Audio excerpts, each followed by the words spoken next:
Good morning dear students. पिछले turn पर हमने आपको उत्प्रेरक क्या होता है, उत्प्रेरक की विशेषताएं क्या होती हैं और उत्प्रेरक के प्रकार बताए थे। उत्प्रेरकों के प्रकार हम दो प्रकार से बता सकते हैं, दो बेस हैं, उसके दो आधार हैं, जिनमें से एक आधार आपको पिछले टर्न पर पढ़ाया था अवस्था के आधार पर। अब आज हम पढ़ेंगे क्रिया के आधार पर उत्प्रेरकों का वर्गीकरण या उत्प्रेरकों के प्रकार क्रिया के आधार पर। तो क्रिया के आधार पर हेडिंग लगा करके आप लिखें, क्रिया के आधार पर उत्प्रेरक चार प्रकार के होते हैं।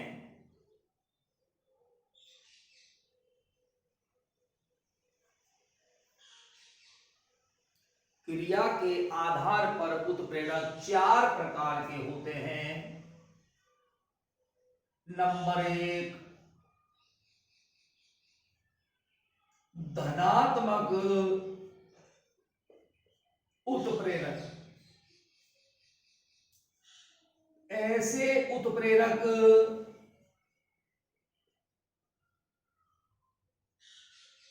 जो रासायनिक अभिक्रिया के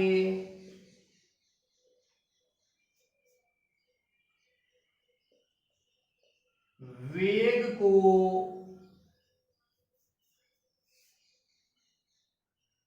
बढ़ा देते हैं।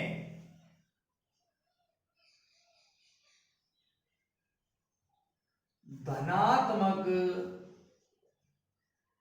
उत्प्रेरक कहलाते हैं। जैसे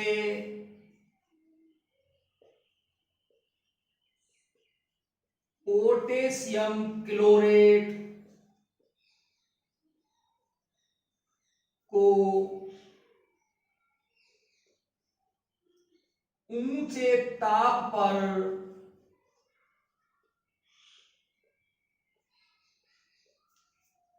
गर्म करने पर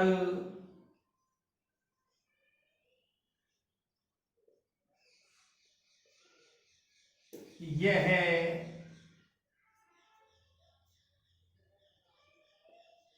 पोटेशियम क्लोराइड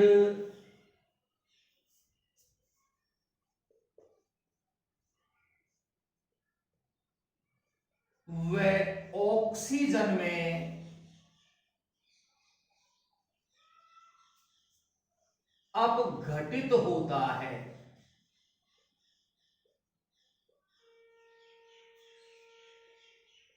यह क्रिया बहुत धीमे वेग से चलती है, परंतु यदि अभिकारक में थोड़ा सा उत्प्रेरक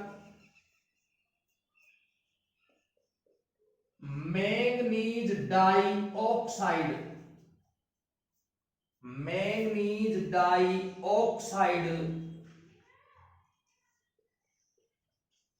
मिला दें तो अभिक्रिया का वेग बढ़ जाता है।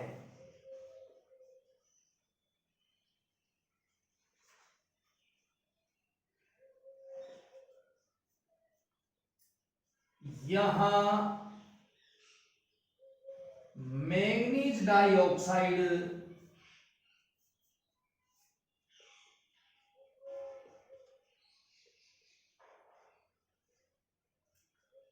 धनात्मक उत्प्रेरक है।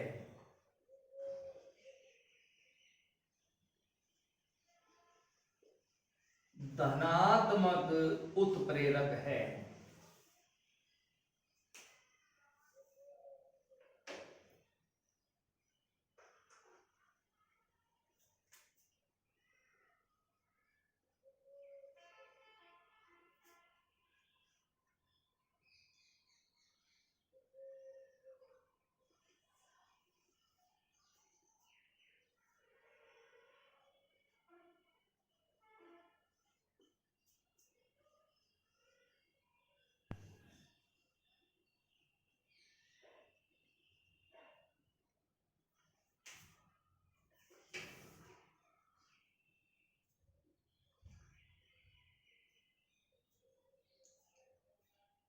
धनात्मक उत्प्रेरक पढ़ रहे हैं आप, ऐसे उत्प्रेरक जो रासायनिक अभिक्रिया के वेग को इंक्रीज कर देते हैं, बढ़ा देते हैं, धनात्मक उत्प्रेरक कहलाते हैं।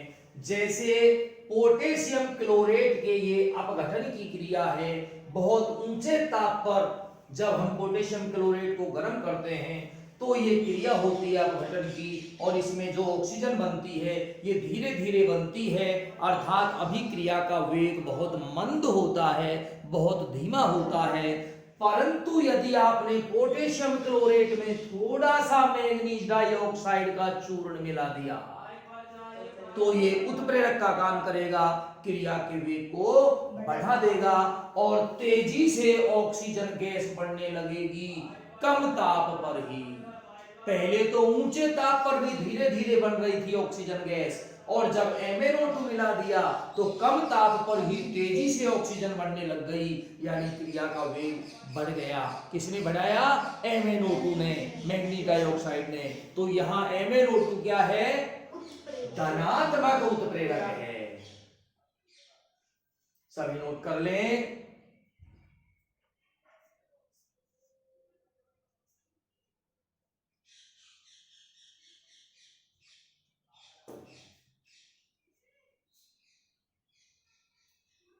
दूसरा उदाहरण,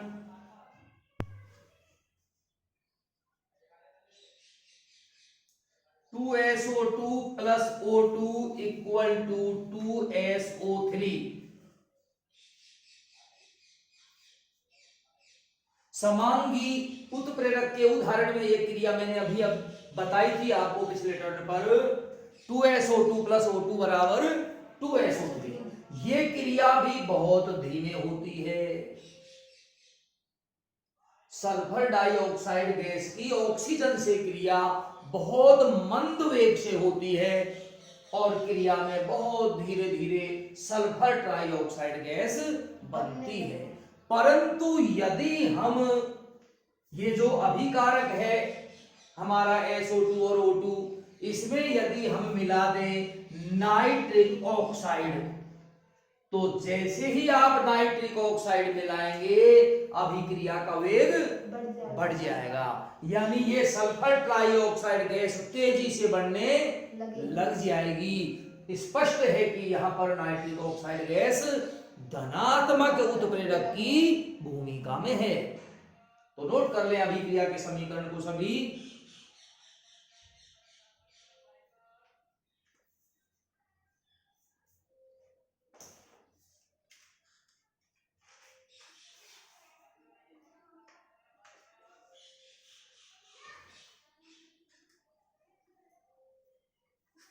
और अब लिखें नंबर 2, ऋणात्मक उत्प्रेरक।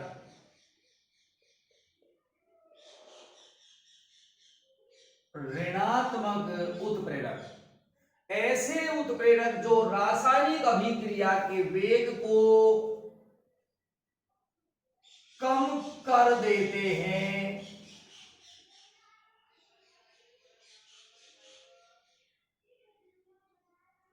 रासायनिक अभिक्रिया के वेग को कम कर देते हैं, ऋणात्मक उत्प्रेरक कहलाते हैं। जैसे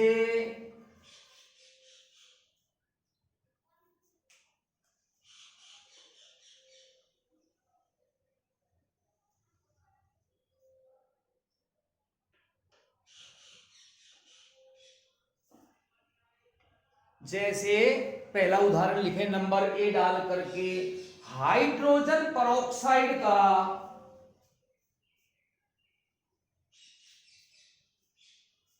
हाइड्रोजन परऑक्साइड, सूत्र है इसका H2O2 का जल H2O व ऑक्सीजन O2 में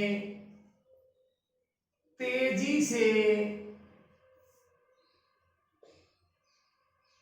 अपघटन होता है।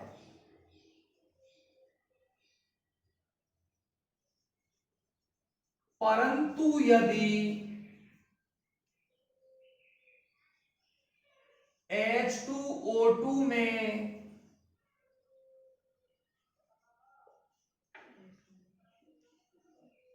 थोड़ी सी ग्लिसरीन मिला दें, थोड़ी सी ग्लिसरीन मिला दें, तो यह अभिक्रिया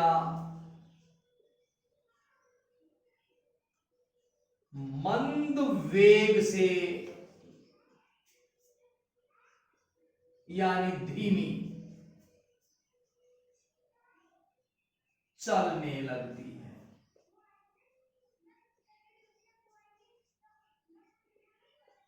यहां ग्लिसरीन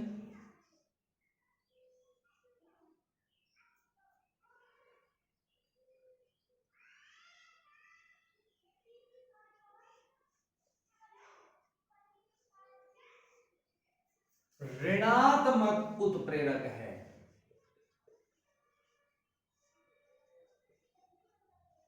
यहां ग्लिसरीन ऋणात्मक उत्प्रेरक है। समीकरण लिख दें, H2O2 हाइड्रोजन परऑक्साइड, इसका तेजी से अपघटन होता है जल में और ऑक्सीजन में। तीव्र अभिक्रिया है ये। H2O2 equal to H2O plus O2, ये तीव्र अभिक्रिया है। समीकरण को संतुलित करने के लिए इनके आगे H2O2 के आगे 2, H2O के आगे 2 लगेगा। ये कैसी अभिक्रिया है? तीव्र अभिक्रिया। परंतु यदि आपने अभिकारक में थोड़ा सा क्या मिला दिया? ग्लिसरीन मिला दिया। ग्लिसरीन, तो ये ग्लिसरीन उत्पाद में ज्यों का त्यों प्राप्त हो जाएगा, परंतु ये क्रिया क्या होने लगेगी भाई? मंद वेग से होने लगेगी, धीमे वेग से होने लगेगी। यानी ये ग्लिसरीन यहां पर क्या हो गया? ऋणात्मक उत्प्रेरक।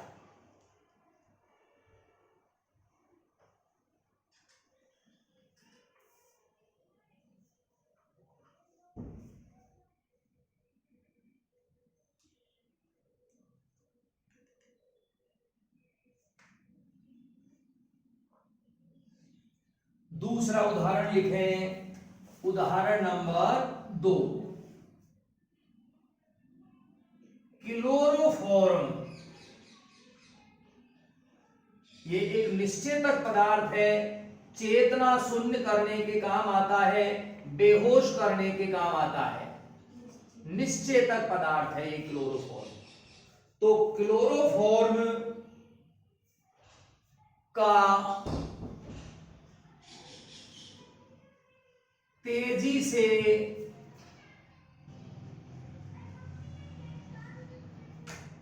फास्जीन गैस व हाइड्रोक्लोरिक अम्ल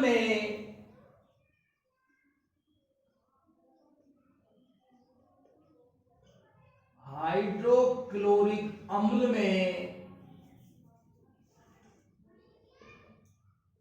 उपचयन होता है।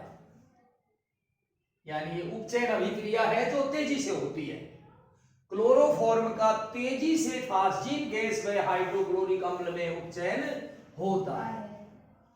परंतु यदि क्लोरोफॉर्म में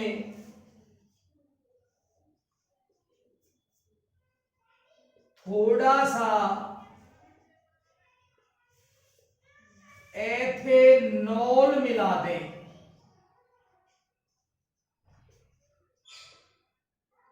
क्लोरोफॉर्म में थोड़ा सा एथेनॉल मिला दें,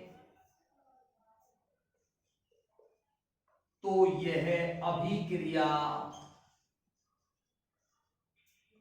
मंद वेग से चलने लगती है, मंद वेग से चलने लगती है। यहां एथेनॉल ऋणात्मक उत्प्रेरक है।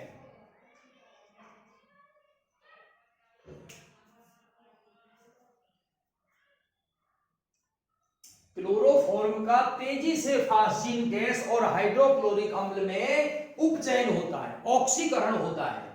परंतु यदि क्लोरोफॉर्म में थोड़ा सा एथेनॉल मिला दें तो अभिक्रिया मंद वेग से चलने लगती है। यानी यहां पर ये जो एथेनॉल है ये ऋणात्मक उत्प्रेरक है, क्रिया के वेग को क्या कर देता है, धीमा कर देता है। तो समीकरण लिखेंगे अभिक्रिया का CHCl3, ये है क्लोरोफॉर्म,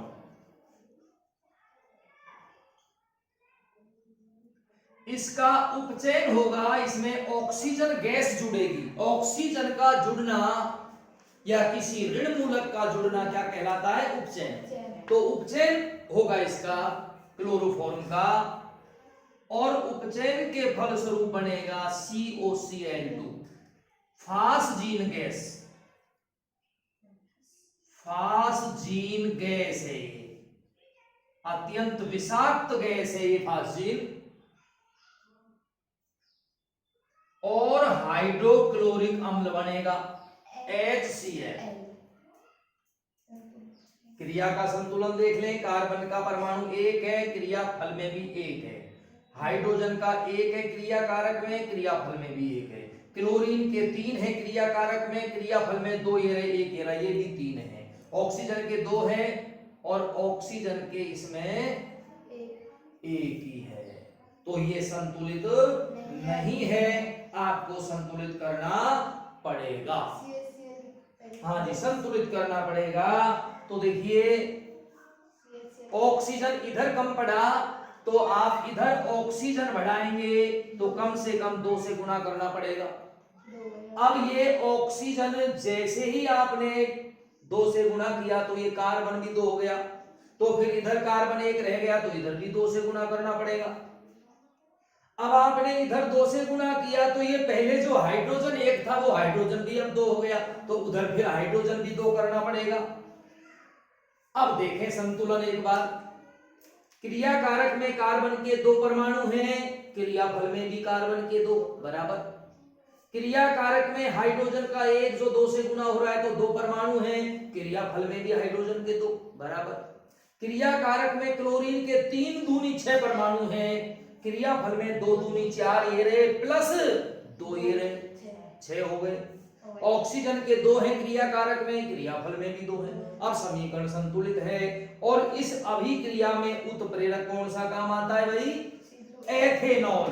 इसको कोष्टक में यहां पर लिखें C2H5OH, C2H5OH, ये एथेनॉल उत्प्रेरक है यहां पर, जो ऋणात्मक का काम करेगा, यानी क्रिया के वेग को घटाएगा।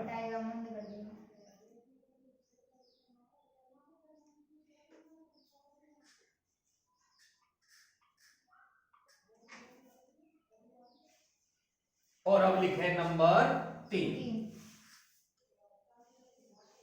नंबर 3 नोट करें,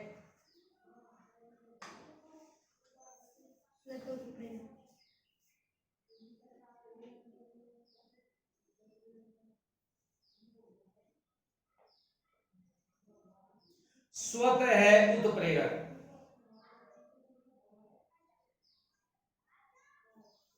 स्वतः उत्प्रेरक, स्वतः कह सकते हैं, स्व भी कह सकते हैं, एक ही बात है, स्व उत्प्रेरक या स्वतः उत्प्रेरक एक ही बात है। डैश लगा करके लिखें, जब किसी रासायनिक अभिक्रिया में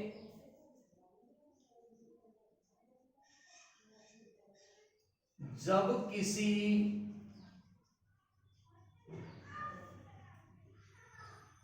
रासायनिक अभिक्रिया में बना कोई उत्पाद ही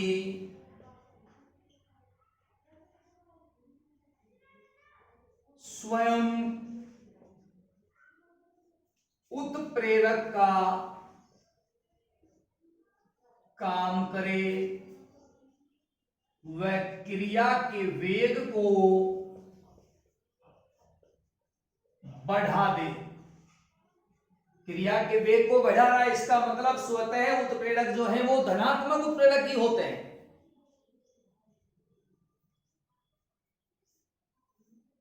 क्रिया के वेग को बढ़ा दे, कौन? जो उत्पाद बना है वो, जो उत्पाद बना है वही क्रिया के वेग को बढ़ा दे, यानी उत्प्रेरक का काम करे, तो उसे क्या कहेंगे? स्वतः उत्प्रेरक। तो वेग को बढ़ा रहा है स्वतः उत्प्रेरक, इसलिए धनात्मक है। स्वयं उत्प्रेरक का काम करे, वह क्रिया के वेग को बढ़ा दे, तो ऐसा उत्प्रेरक स्व उत्प्रेरक कहलाता है। जैसे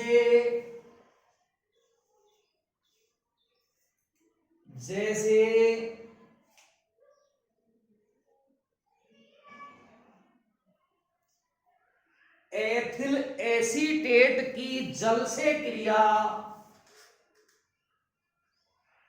एथिल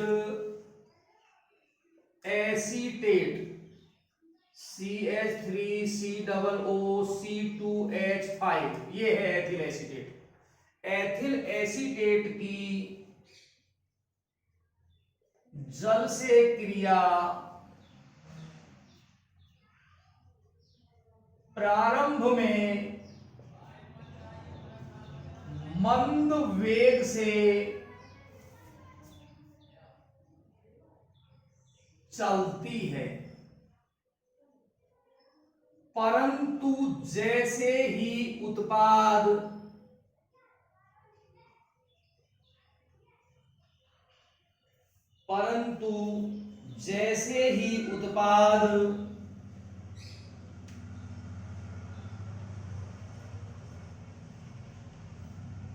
एसिटिक अम्ल बनता है,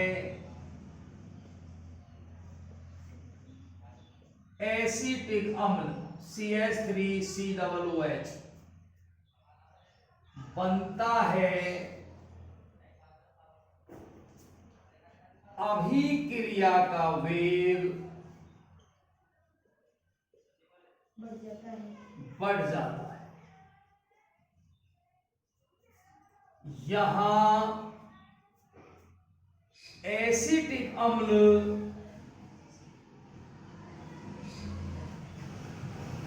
स्व उत्प्रेरक है।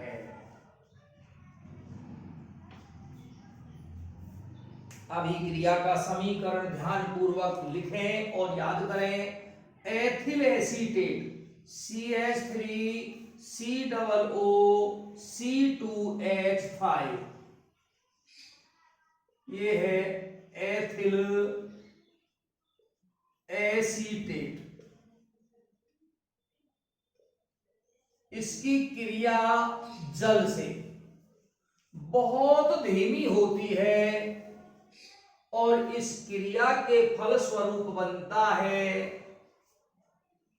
एथेनॉल C2H5OH, एथेनॉल, और बनता है CH3COOH, एसिटिक अम्ल। और ये जो एसिटिक अम्ल है, ये जैसे ही बढ़ेगा अभिक्रिया के वेग को बढ़ा देगा। इसका मतलब ये एसिटिक अम्ल यहां स्व उत्प्रेरक है।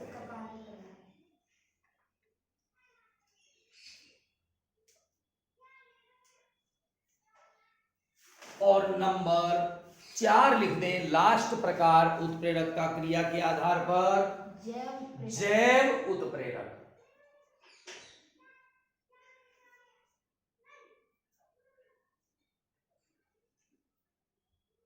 जैव उत्प्रेरक डैश लगा करके लिखें। ऐसे उत्प्रेरक जो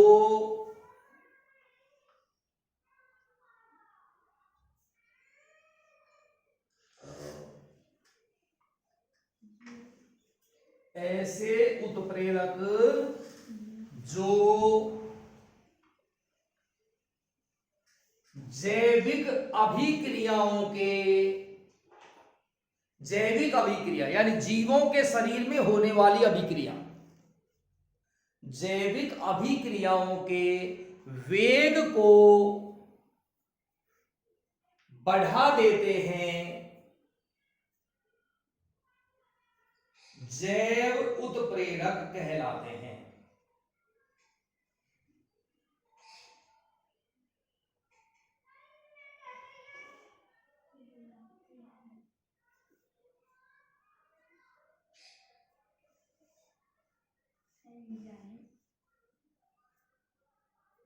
जैव उत्प्रेरक कहलाते। पूर्ण विराम लगा करके लिखें। जैव उत्प्रेरकों को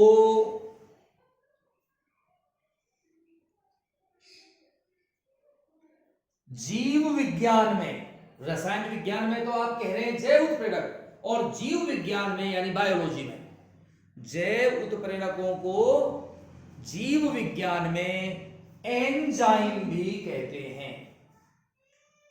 एंजाइम भी कहते हैं।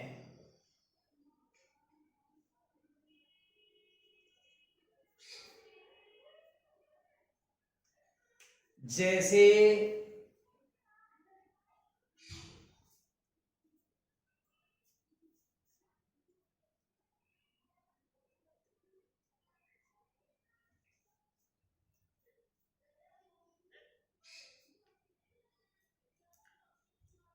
टाइलिन एंजाइम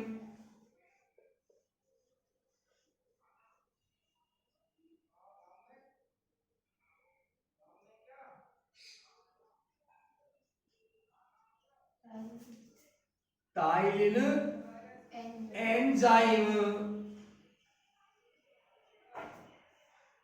स्टार्च को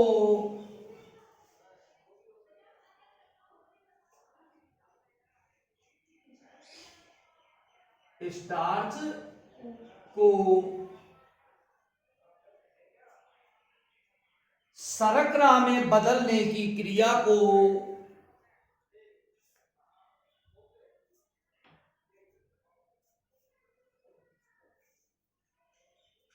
स्टार्च के शर्करा में बदलने की क्रिया को तेज कर देता है।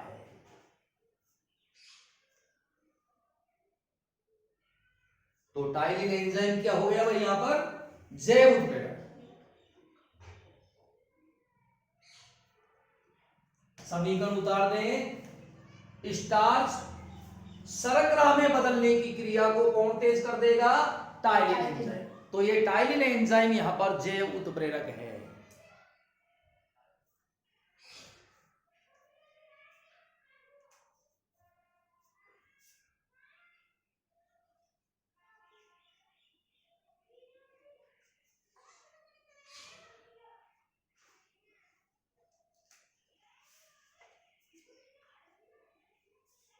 पैराग्राफ चेंज करके लिखें।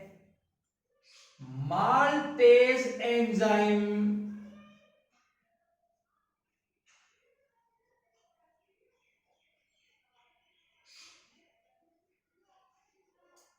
माल्टेज एंजाइम माल्टोज शर्करा के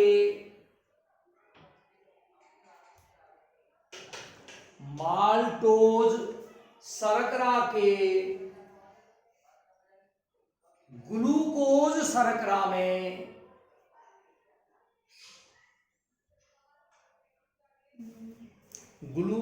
शर्करा में परिवर्तन की क्रिया को तेज कर देता है।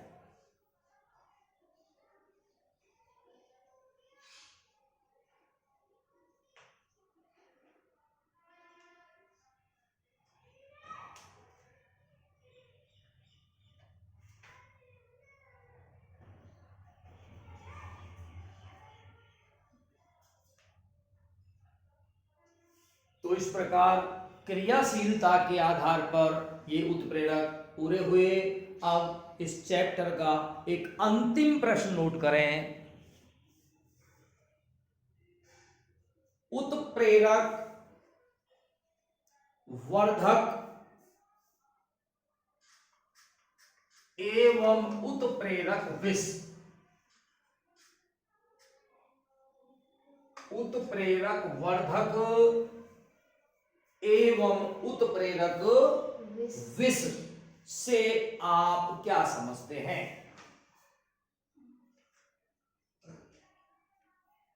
उदाहरण दीजिए।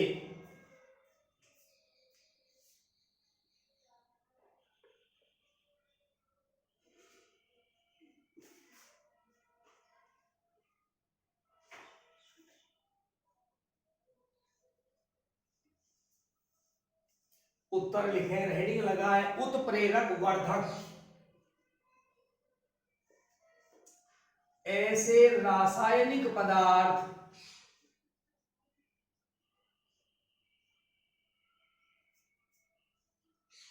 जो उत्प्रेरक की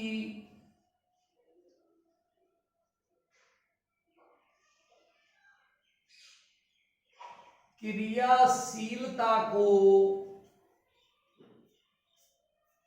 बढ़ा देते हैं,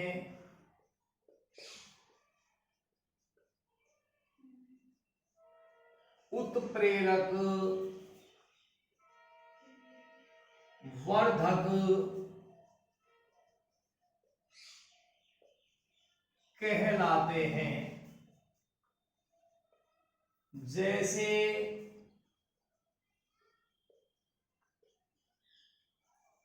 अमोनिया निर्माण की हेबर विधि में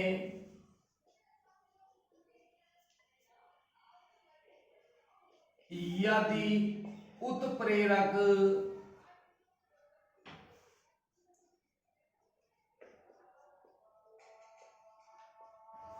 लोह चूर्ण में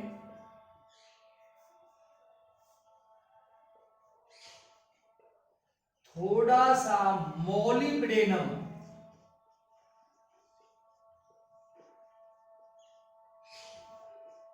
MO मिला दें तो अमोनिया निर्माण की दर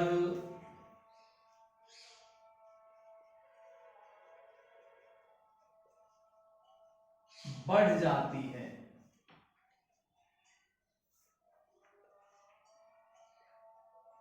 क्योंकि मोलिब्डेनम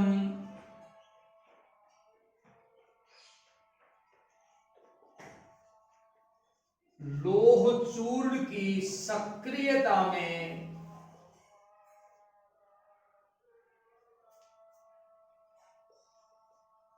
वृद्धि कर देता है।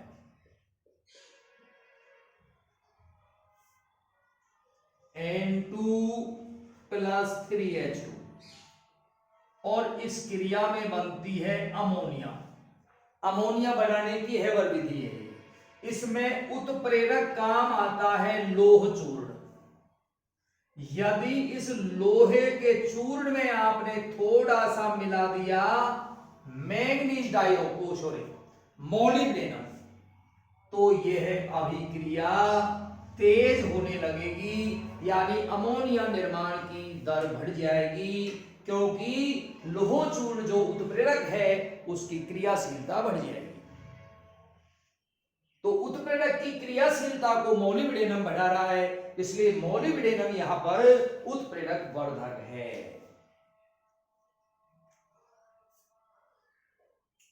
यहां MO मोलिब्डेनम उत्प्रेरक वर्धक है।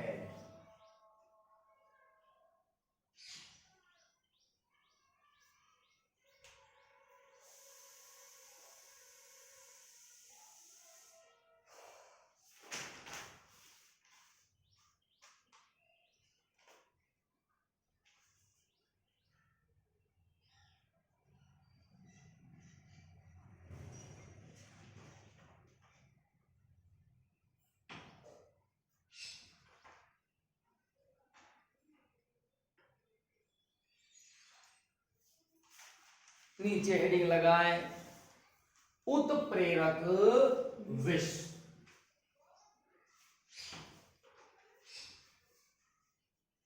डैश लगा करके लिखें, ऐसे रासायनिक पदार्थ जो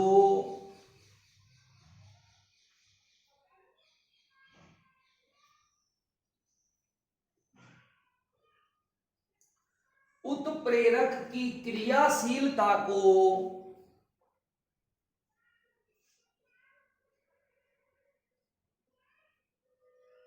कम कर देते हैं,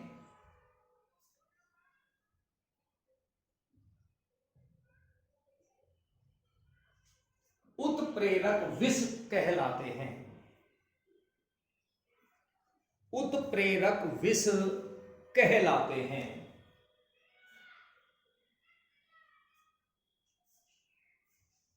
जैसे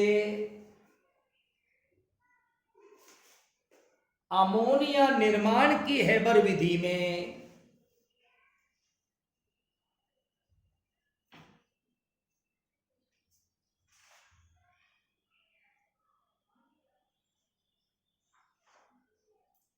यदि उत्प्रेरक लोह चूर्ण के साथ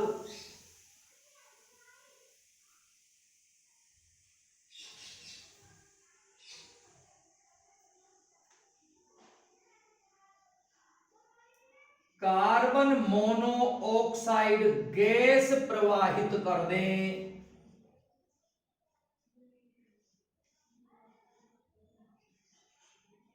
कार्बन मोनोऑक्साइड गैस प्रवाहित कर दें,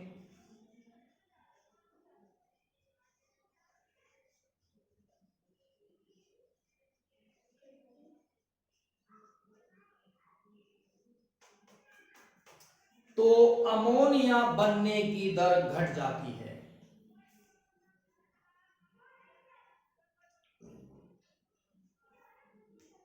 अमोनिया बनने की दर घट जाती है,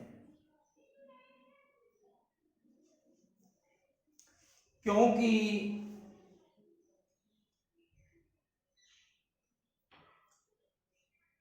कार्बन मोनोऑक्साइड उत्प्रेरक विष है।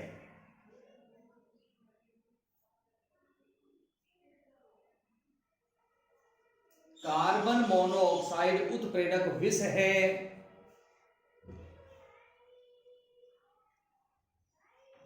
यह उत्प्रेरक लोह चूर्ण की क्रियाशीलता को घटा देता है। यह उत्प्रेरक लोह चूर्ण की क्रियाशीलता को घटा देता है।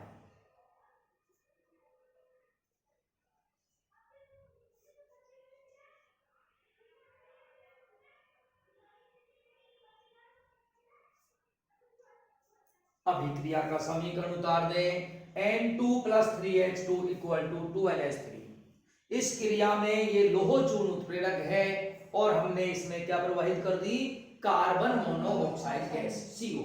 तो ये CO जैसे ही आप प्रवाहित करेंगे अमोनिया बनने की दर घट जाएगी, क्योंकि ये लोह चूर्ण जो उत्प्रेरक है वो कम क्रियाशील हो जाएगा।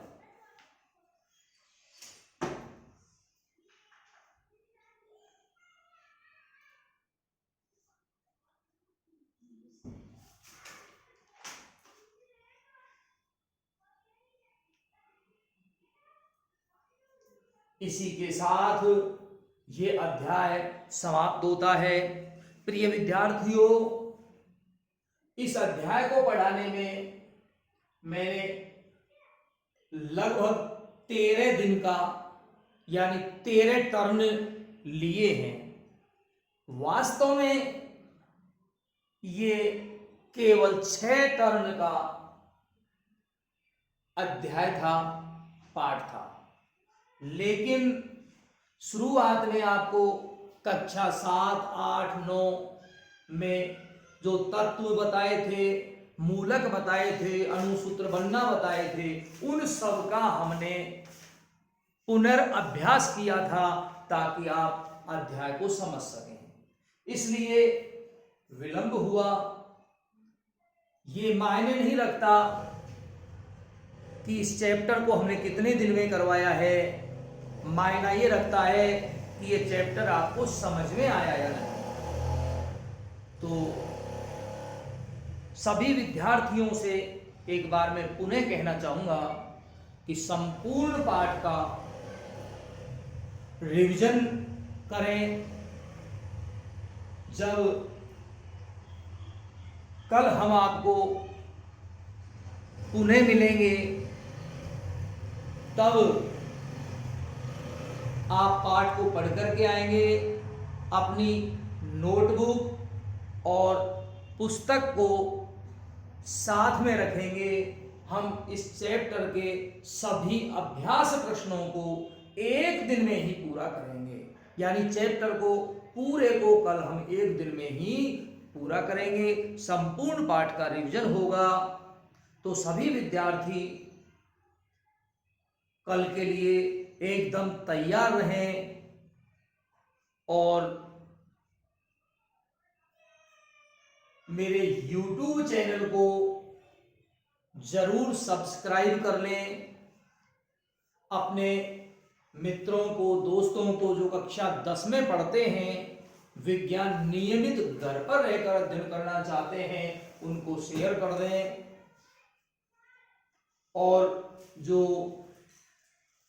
सब्सक्राइब बटन के पास में बेल आइकन है उसको प्रेस कर दें, ताकि जैसे ही मैं वीडियो अपलोड करूं आपको तुरंत नोटिफिकेशन मिले और आप तुरंत अध्ययन कर सकें। धन्यवाद।